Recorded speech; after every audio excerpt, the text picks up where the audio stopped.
Hello? Oh, yeah. Can you hear me? Yes, I can. Hello? Is this Mrs. Dorothy Letterman? That's right, Dorothy. Yes, it is. Who's this? Are you the mother of David Letterman who does Late Night on NBC? She was never invited back, not for a cameo or a tribute, and not even after the ratings dipped and the applause moved on. One moment, she was Carson's golden girl, and the next she was invisible. No explanation, just a silent, brutal exile.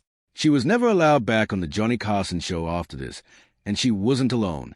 A handful of stars also ended up on the wrong side of Johnny Carson's smile. And when Johnny turned cold, Hollywood turned its back. What kind of late-night king builds an empire on charm and fear? We're about to find out. There was a time in Hollywood when one show held the keys to everything. If you wanted to be seen, this was a place. You wanted to be taken seriously, you only had to get that 5-minute slot. And if you crushed it, life changed overnight. But there was a catch. That spotlight came with rules that no one dared to reveal out loud, but everyone understood. And worst of all, you never had to get on the bad side of Hollywood dominators, because once you did, you were out. Some of the biggest names in the industry found themselves suddenly locked out, not because they weren't talented or the audience didn't love them, but because Johnny Carson decided they didn't belong anymore. And once Johnny turned his back on you, so did the rest of the industry. The thing is, most people watching at home never saw any of this. They just tuned in for a laugh, but behind the jokes and applause was a quiet tension. One wrong move, one misread moment, and it was over. Sometimes it was something simple. If a guest went too far with a joke or didn't let Johnny get the last word, it had become a problem. Other times, it was deeper, stemming from loyalty issues and business decisions that felt like betrayal. And then there were the personal feuds that started off camera and ended in total silence. What made it even more intense was how subtle it all was.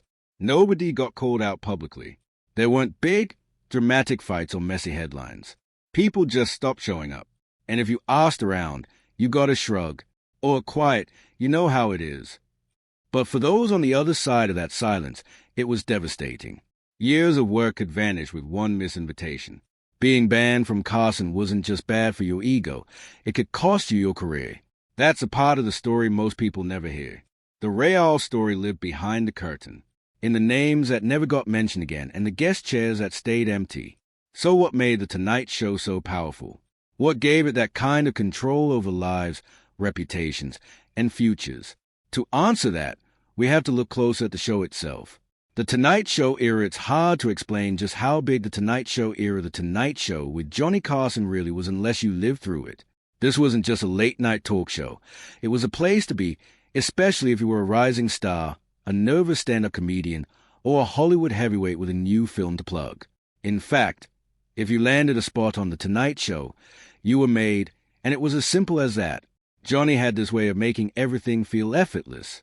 His sly grin, the way he let a punchline sit for just half a second longer than you expected. He had timing that couldn't be taught. And don't even get started on Karnak the Magnificent. Dressed like a dollar store fortune teller, holding sealed envelopes to his head, and delivering the kind of jokes that somehow got funnier because they were so ridiculous. It was goofy and weird, but it was also iconic. But where the real power came in was how he could easily launch a career with one nod, one laugh, and one simple wave to invite a guest over to the interview chair after their set. That Carson wave was a holy grail. Guys like David Letterman or Jerry Seinfeld could testify to what that moment meant, and if you ask, they'll tell you it changed everything. And millions of people tuned in every single night. This was before streaming, before you could watch clips on your phone while half listening to a podcast. You watched Johnny when he was on, or you missed it, and trust me, no one wanted to miss it. What did it for everyone were his monologue, sketches, guests, and musical act that has been copied over the years ever since. Jimmy Fallon and Jimmy Kimmel, who were also talk show hosts, used it, and even Stephen Colbert, who is a host for The Late Night Show with Stephen Colbert, is also using it right now. Carson didn't just host a show. He invented the blueprint for late-night television as we know it. He effortlessly ran that empire for 3 decades, and for most of it, he was untouchable. But when the cameras stopped rolling and the applause faded out, a different version of Johnny came out. Behind the charm and the jokes, things weren't nearly as smooth. In fact, sometimes they got downright ugly.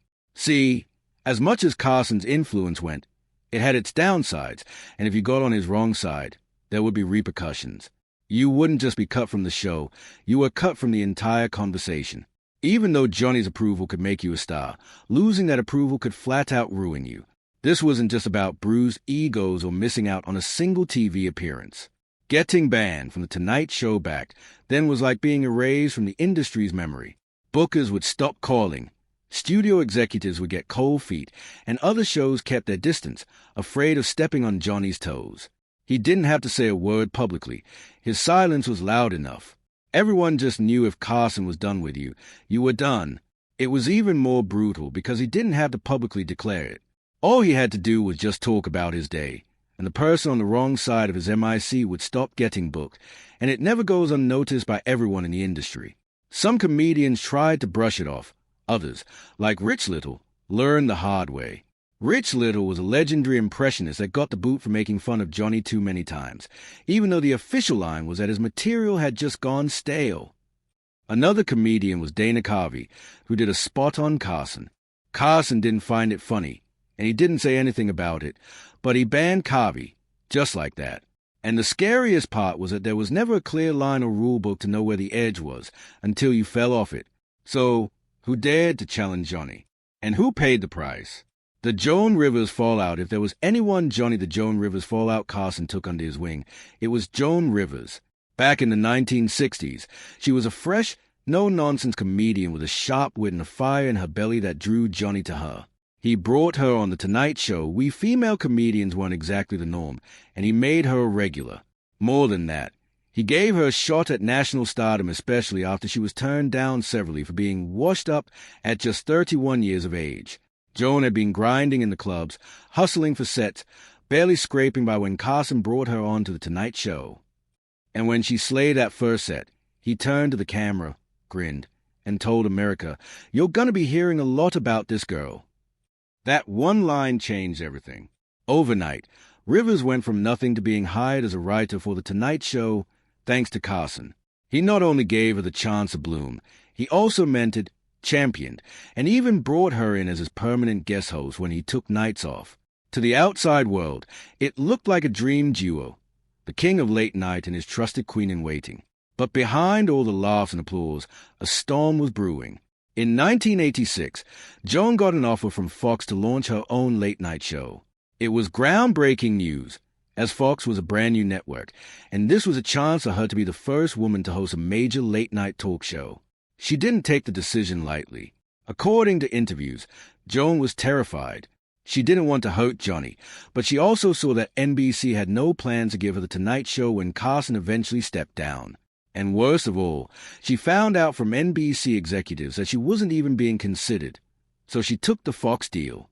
But the part that changed everything was that she didn't let Johnny know first. Carson found out through the grapevine and not from Joan. He was furious, and it wasn't the kind of rage you yell about and then get over. Carson was silent, cold, and full of calculated fury. He hung up on her when she called and refused to speak to her ever again. He didn't return her letters and didn't acknowledge her efforts to reach out for years. From that moment on, she was out.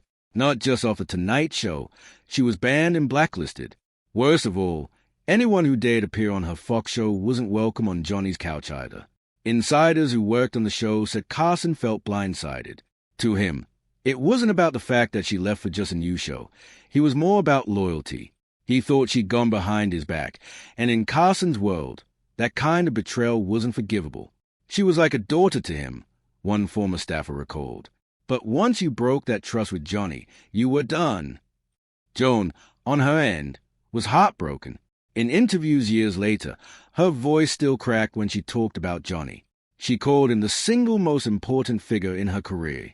She said she wrote him a letter every year, hoping and praying for a response, but nothing ever came back, not even a word. And it didn't stop with silence. Carson made sure her name was erased from The Tonight Show history. For decades, clips of her appearances were buried. Her name wasn't mentioned, and she became the show's invisible woman. She later wrote about why she felt Carson was mad about her leaving, saying, "I think he really felt because I was a woman that I just was his, that I wouldn't leave him. I know this sounds very warped, but I don't understand otherwise what was going on. When Carson passed away in 2005, Joan admitted she cried not because the world had lost a very important figure, but because she had lost a mentor and the first ever man to believe in her. She was even more hurt that he passed away without them being able to reconcile their differences.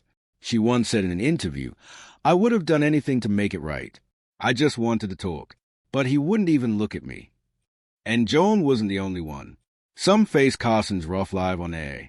Live on air, not everyone got banned from The Tonight Show because they were rude or disrespectful. Some just didn't know when to stop.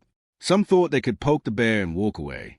But with Johnny Carson, once you cross a certain line, even if you didn't mean to, you were done. Take Bobcat Goldthwait, for example. The guy was wild and had this loud, unpredictable energy that either made you laugh or made you nervous. One night, he took it too far. During a guest appearance, Bobcat actually lit the chair on fire on purpose and on live television. That was his idea of a stunt, but that didn't sit well with everyone as it was a joke gone bad. Even though Jay Leno was the host at the time, some people thought that Carson wouldn't have been impressed. The network was furious, and Bobcat was banned from the show. Not just that. He was arrested and convicted of arson and was fined for $2,700, plus the cost of the chair, which was around $700. He was also sentenced to make public service announcements for fire safety. He never stepped foot on that stage again. That one moment ended his chances with late night for good. Then there's Kathy Griffin. Now, Kathy's whole brand is being bold and loud and unapologetic. She talks about the things most people avoid, and she doesn't really care who gets offended. That attitude didn't sit well with a lot of late-night hosts, especially Jay Leno, who followed Carson. Kathy's edgy humor was seen as too much, and not just once. As time went by, she found herself banned from multiple shows, including The Tonight Show. Carson may not have banned her personally, but she definitely fit the mold of someone who wouldn't have made it past his standards either. One too many off-color jokes, and the doors quietly closed. But then there's Melanie Chartoff, who didn't blow up anything. She didn't curse on air or insult anyone in front of a camera.